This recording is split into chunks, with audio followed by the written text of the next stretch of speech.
કોઈક વ્યક્તિમાં માનવતા કેટલી છે ખબર છે એના આધારે પડે. એક એના વિચાર, બીજું એના ઉચ્ચાર અને ત્રીજું એનો આચાર. સતત હું સુખી થવું એવો વિચાર જેના મનમાં રહે. પેલો શબ્દ સમજીએ છીએ વિચાર.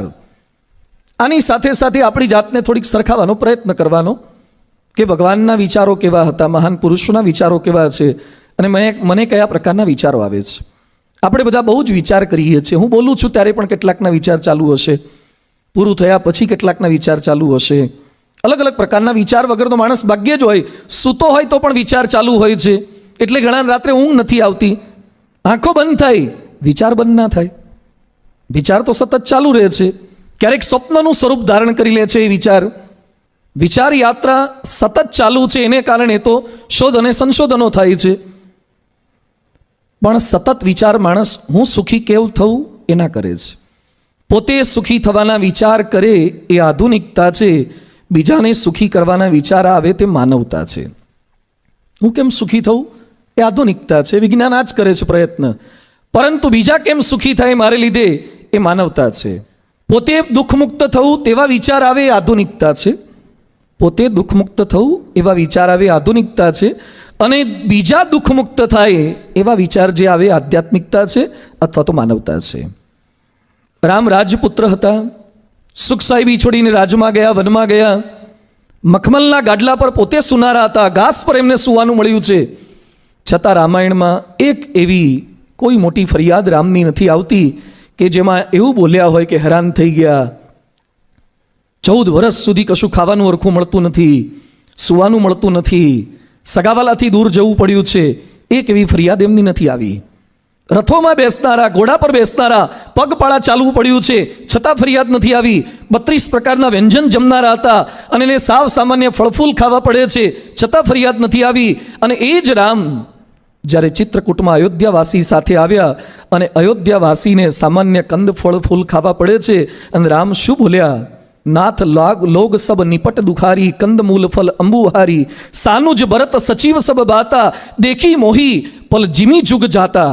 આ લોકોને આવું ભોજન જમતા જોઈને મને બહુ દુઃખ થાય છે. તમે તો ભાઈ 10 વર્ષથી જમો છો તો તમને દુઃખ નથી થયું, પણ અયોધ્યાવાસીને એક વખત આવું ભોજન જમવાનું થયું તો બહુ દુઃખ થયું.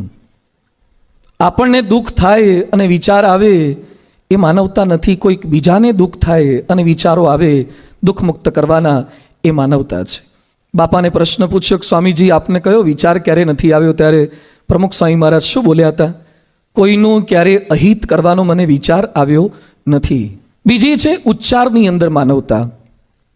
ભગવાને માણસને વિશિષ્ટ ભેટ આપી છે, વાણીની ભેટ. પશુ પક્ષીઓ પણ બોલે છે પણ આપણા જેવું નહીં.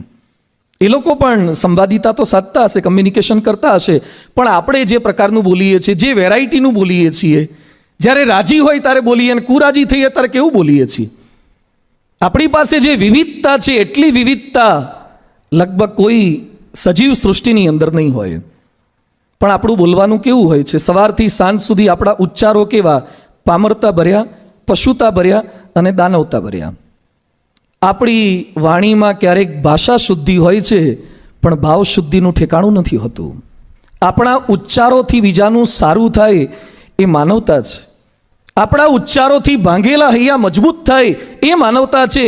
તૂટેલી તિરાડો સંધાય એ માનવતા છે. આજે માણસ ટંગથી દુઃખી નથી થતો પણ ટંગના ટોનથી દુઃખી થાય છે. જીભ દુઃખી નથી કરતી, જીભના થોડાક વળાંકો દુઃખી કરે છે. ઘણીવાર કોઈક આપણને ગાળ બોલે એટલે શું કહીએ છીએ? મને નથી આવડતી. એવું નથી, હા, તારા કરતાં વધારે આવડે છે. ગાળ આવડે એ તો બધાને આવડે, પણ આવડતી હોવા છતાં પણ ન બોલવી ને, અને બોલવાની પૂરેપૂરી તૈયારી હોય, આપણી પાસે બોલાવડાવવાની સામેવાળાની તૈયારી હોય છતાં પણ ન બોલવી, એ માનવતા છે. રામ ભગવાનમાં ઉચ્ચારોની માનવતા હતી. આક્રોશ સામે પણ એ આદરભાવ ક્યારે ચૂક્યા નથી. આપણે તકલીફ આ થાય છે, સહેજ કાર પાર્કિંગમાં કોઈક આપણને બોલે કે આ કોણે પાર્ક કરી? મેં પાર્ક કરી, તારે શું કામ છે? રામની ગમે તેટલી વાતો સાંભળીને બહાર નીકળ્યા હોય ને તરત પ્રવેશ તો રાવણનો જ થાય. સામેવાળાની બુંડાઈ સામે પણ આપણી ભલાઈનો પરિચય આપણે આપી દઈએ તો એ માનવતા છે. કે પ્રમુખ સ્વામી મહારાજ ઉત્સવની જમીન પણ એમણે લીધી હોય, બધું જ આયોજન એમણે કર્યું હોય, છતાં પણ સ્વયંસેવક સભામાં એમ બોલે કે સંતોને અને સ્વયંસેવકોને કરોડ કરોડ દંડવત કરીએ તો પણ ઓછા છે. હું તો ખાલી આસન પર બેસીને ગાદી શોભાડતો તો બધો જ સમયો તો મારા સંતો અને સ્વયંસેવકોએ કર્યો છે. ઉચ્ચારમાં માનવતા. બોલી તો જોજો ક્યારેક તમારા ઘરે એક ફંક્શન પૂરું થાય ને પછી બોલવાનું કે આ બધું મેં કાંઈ કર્યું નથી, અમારા સગાવાલા આઈને કરી ગયા. નહીં બોલી શકાય. અતિ અઘરું છે, અતિ અતિ અતિ અઘરું છે. તમે તમારે થયેલા અન્યાયની વાતો ન કરો એટલું પૂરતું નથી. તમને થયેલા અન્યાયની વાત કોઈક બોલવા જાય ને એને અટકાવી દો ને, એ માનવતા છે. જોજો કેવા કેવા સંજોગોમાં આપણે બોલીએ છીએ. ઘણા શું કે મને ખબર જ હતી આ વખતે ફીફામાં જર્મની ના જ જીતે. તને સામે કાંઠે કોઠારી આમ બેઠા બેઠા ફીફાની ખબર પડી ગઈ. ઘણા કે મને ખબર જ હતી થાઈલેન્ડની ગુફામાંથી એકેય છોકરો નહીં જ મરે, નીકળી જ જશે. મેં પહેલેથી કીધું હતું નીકળી જ જાય. ના કેમ નીકળે? અલા ત્યાં ગુફામાં ઘૂસી ગયા, પેલો નિકાળનારો ડાઈવર એક મરી ગયો, તે કશું જોયું નથી અને અહીંયા બેઠો બેઠો પાછો છાતી ઠોકીને કે નીકળે જ. મેં પહેલેથી કીધું હતું. ઘણા કે વરસાદ ખેંચાયો ને મને ખબર જ હતી કે નહીં પડે. આવું તો પેલા અશોકભાઈએ ન બોલતા હોય, અથવા પેલા છાપાવાળા કે જ્યોતિષય ન બોલતા હોય, અને અહીંયા બેઠા બેઠા મને ખબર હતી વરસાદ નહીં પડે, અને જ્યારે પડવાનો શરૂ થાય ને તરત બોલે મેં કીધું જ તું પડશે આજે. જાણે રિમોટની ઉપરનું હેઠું લઈને ફરતો હોય. હજુ પ્રમુખ સ્વામી મહારાજ કે મહંત સ્વામી મહારાજ પણ આવું નથી બોલતા. એમ બોલે છે કે ભગવાનને પ્રાર્થના કરીએ, અને આપણે વાતે વાતે એમ બોલીએ મને ખબર જ હતી પડશે જ. આપણી વાણીમાં, આપણા ઉચ્ચારોમાં કેટલો અહંકાર છે, એ માનવતા નથી. તો પહેલી વાત આપણે સમજ્યા હતા વિચારોમાં માનવતા. બીજું ઉચ્ચારોમાં માનવતા એટલે દુરાગ્રહ નહીં, અહંકાર નહીં, અપકાર કરનાર સાથે પણ અન્યાયની કોઈ વાત નહીં, દરેકના ઉપકારની વાત. એ રામના ઉચ્ચારોની માનવતા હતી. અને ત્રીજી માનવતા છે આચારની માનવતા. ઇન્ફોસિસના માલિક એણે બહુ સરસ લખ્યું છે, we have always known that Indians are very good at thinking and strategy, but there has been always gap between thought and action. વિચાર અને ક્રિયાની વચ્ચે બહુ ગેપ રહ્યા કરે છે. ઘણા વિચારે સારું, ઉચ્ચારે સારું, પણ વર્તનમાં ઘણો ભેદ દેખાય. રામ ભગવાનના જીવનની અંદર થોડીક અલગ પરિભાષા હતી. એમના વિચાર, એમના ઉચ્ચાર અને એમના આચાર એ બધું સમાન હતું. માણસો આટલી વાતો કરતા હોય, લેખ લખતા હોય, ફિલ્મો એના પરથી બહાર પડતી હોય, માફ નથી કરી શકતા. અને રામ પાછા આવ્યા પછી કૈકેયીને, આ ધ્યાનથી સાંભળજો, આપણે ક્યાંક ક્યાંક કોકના પ્રત્યે આંટી રહે છે ને, એલર્જી થાય છે, એને મળીએ છે ત્યારે મજા નથી આવતી. શું બગાડી નાખ્યું છે એને? આપણું કયા લેવલનું કૈકેયીએ બગાડ્યું હતું? સરસ વાક્ય લખીએ છે, પ્રભુ જાની કૈકેયી લજાની. 14 વર્ષ કૈકેયીને લીધે જ રામ જંગલમાં ગયા હતા.